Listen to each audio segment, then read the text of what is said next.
And so when you think about some of the most common limiting beliefs, they fall into those three areas, right? Your ability, money, and time. So think about it from this is your ability. We tell ourselves over and over again, or people have told us, I'm not good enough. I don't have enough experience. My expertise is going to be questioned. I don't have enough degrees or the education I need. I could never do that. They'll never let me, because the fear of failure is the number one most common fear that holds us back. And let me tell you something I know about fear. Yeah, I know we give it the acronym false evidence appearing real, right? But here's the reality. As a human being, you're going to have fear. It's just a fact. We're human. We have emotions. My question to you is, are you going to manage the fear, or are you going to allow the fear to manage you? You get to choose. I manage my fear. I'm not saying I don't get scared. When I left corporate America, I got good and scared. You guys, let me tell you, I left corporate America and left a $250,000 job. Do you think that wasn't scary? That was a direct deposit coming every 2 weeks. That's scary. But guess what? If I didn't step out and do what I know I felt was right in my gut to do and live in my purpose and passion,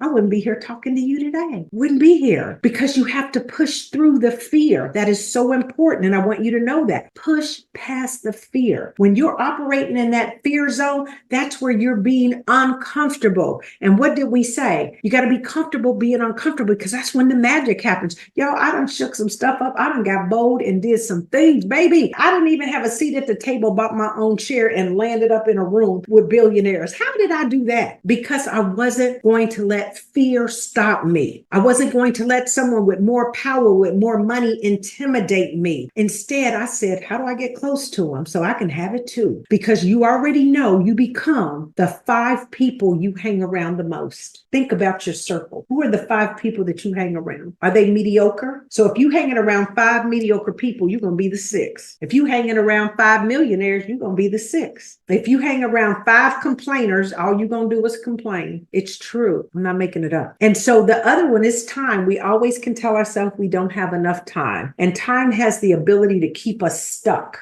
in a place, right? Because there's never enough time for it. Never enough time to do anything. We can't make lifestyle changes. We can't switch jobs. We can't go out and on. We just don't have the time, and we all have the same number of hours in a day. So ask yourself, this is a good question. Ask yourself, what am I doing with my time? Have you ever took time to journal your time and see how you're spending your time? I guarantee you 25% of your time a day is wasted on non-WEAs, wage earning activities. You're just wasting time, scrolling through the phone for nothing, right? We waste a lot of time. So when it comes to you taking care of yourself and elevating yourself and getting to where you want to be, watch your time. We got a time management expert in the house. Maybe she can give us some tips, but watch your time, because you don't get to get it back at the end of the day. And we're getting ready to go into 2024. This is powerful. Catch this one. You got 8,760 hours in that year. But get better to improve yourself, to create impact, change, do whatever it is you want to do. Outside of health, time is our greatest asset, our greatest asset. But guess what? That should be can't. It says you can borrow, but no, you can't. You can't borrow it. You can't buy it, and you can't steal it. Once it's gone, it's gone. So what are you going to do with your time? I'm just curious. Your 8,760 minutes or 60 hours. I got that all wrong, didn't I? I was doing this late last night. Forgive me, y'all. But I saw this somewhere and I stole it.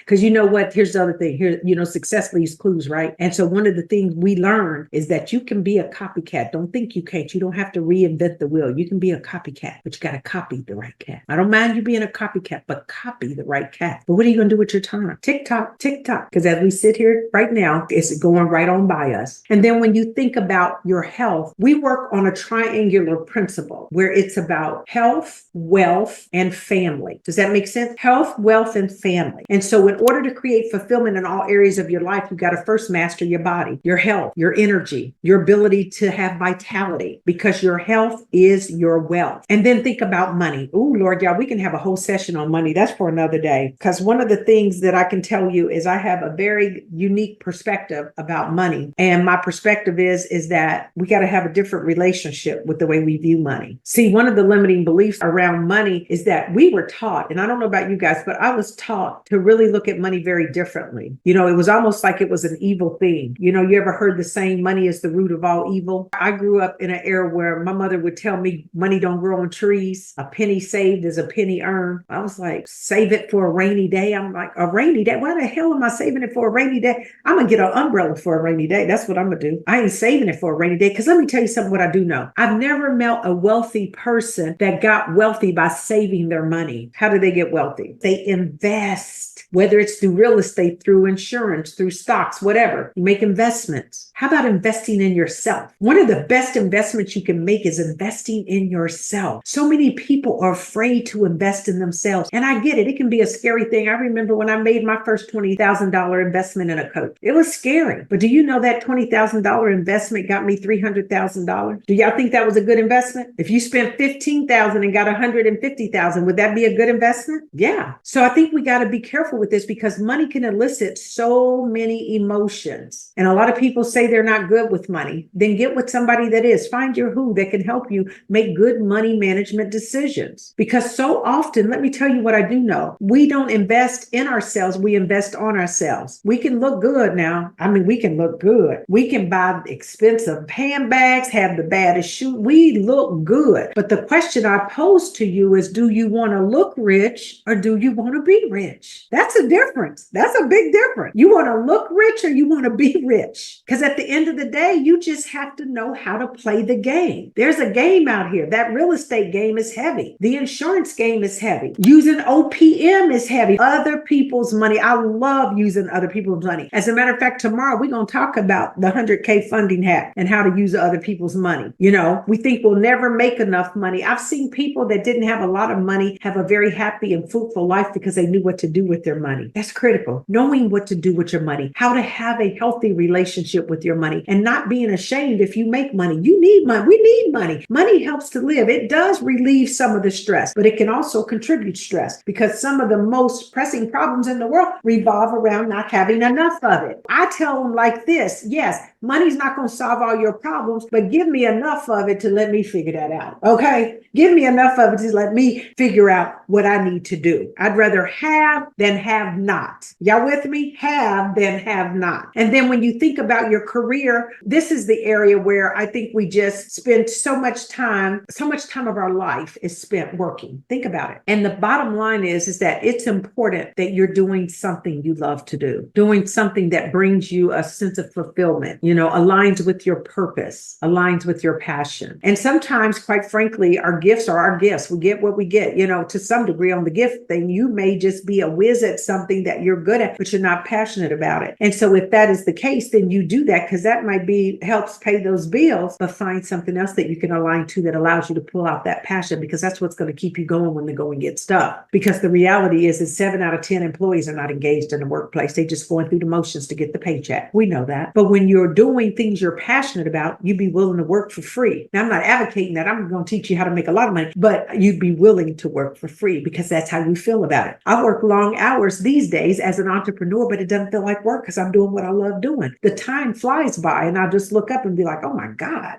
it's late. I need to go to bed, because rest is important too.